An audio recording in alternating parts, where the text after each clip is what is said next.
Bismillahirrahmanirrahim. Assalamualaikum warahmatullahi wabarakatuh. Perkenalkan, nama saya Kofifa Ambar Irawan, NIM 15721122419, kelas MAN 19G.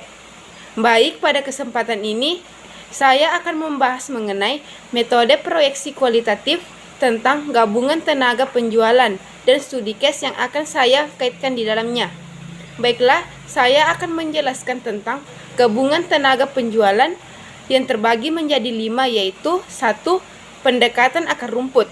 Proyeksi dengan menggunakan akar rumput dilakukan dengan menggunakan hasil proyeksi dari semua tenaga penjualan. Tenaga penjualan diminta untuk membuat proyeksi penjualan baik atas dasar jenis produk, daerah pemasaran, maupun segmen pembeli. Hasil proyeksi ini kemudian digabungkan sehingga diperoleh proyeksi akhir. 2. Teknik manajemen penjualan. Dalam proses pembuatan proyeksi ini, beberapa manajemen penjualan duduk bersama untuk merumuskan proyeksi penjualan dengan mempertimbangkan beberapa aspek yang dapat mempengaruhi penjualan pada masa yang akan datang, baik dari aspek makro maupun aspek mikronya.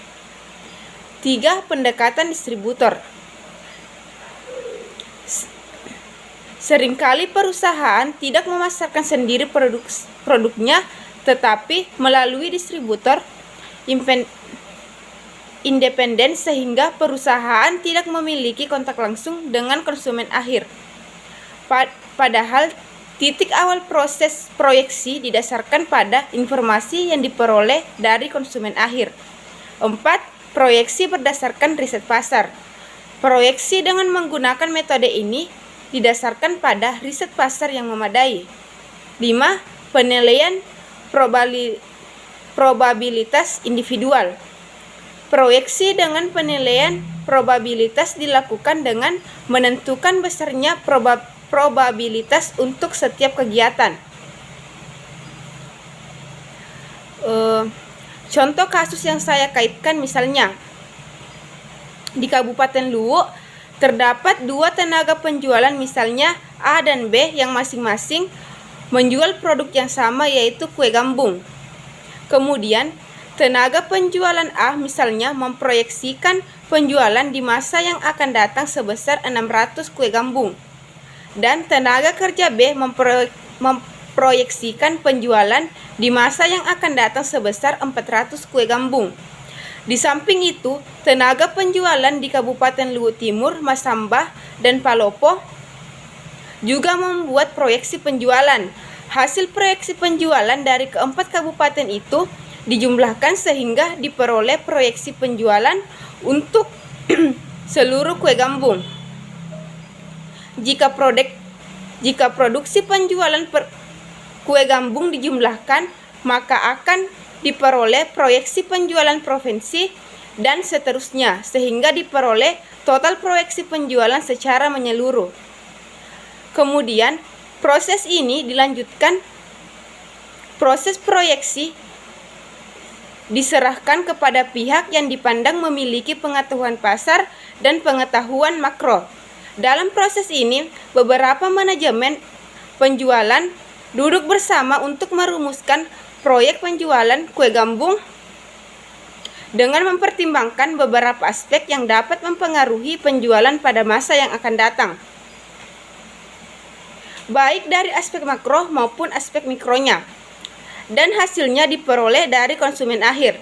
Dan dilakukan pendekatan distributor untuk menyalurkan hasil produksi kue gambung ini. Untuk membuat penjualan kue gambung, maka harus mendasarkan informasi distributor.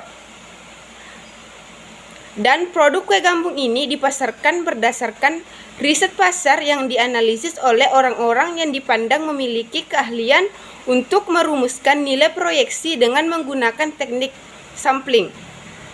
Dan untuk menentukan sampel harus dilakukan secara cermat, baik jumlah maupun metode pengambilan sampelnya.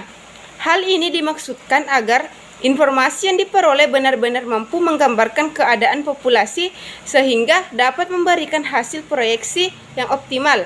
Kemudian dilanjutkan dengan melakukan suatu kegiatan untuk memasarkan kue gambung ini yang biasa disebut juga dengan penilaian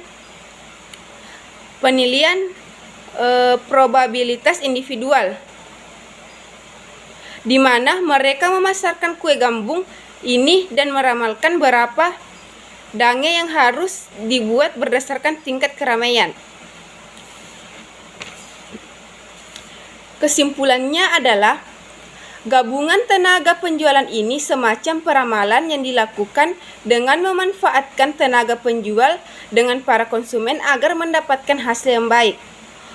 Mungkin itu sedikit penjelasan dari saya mengenai materi ini.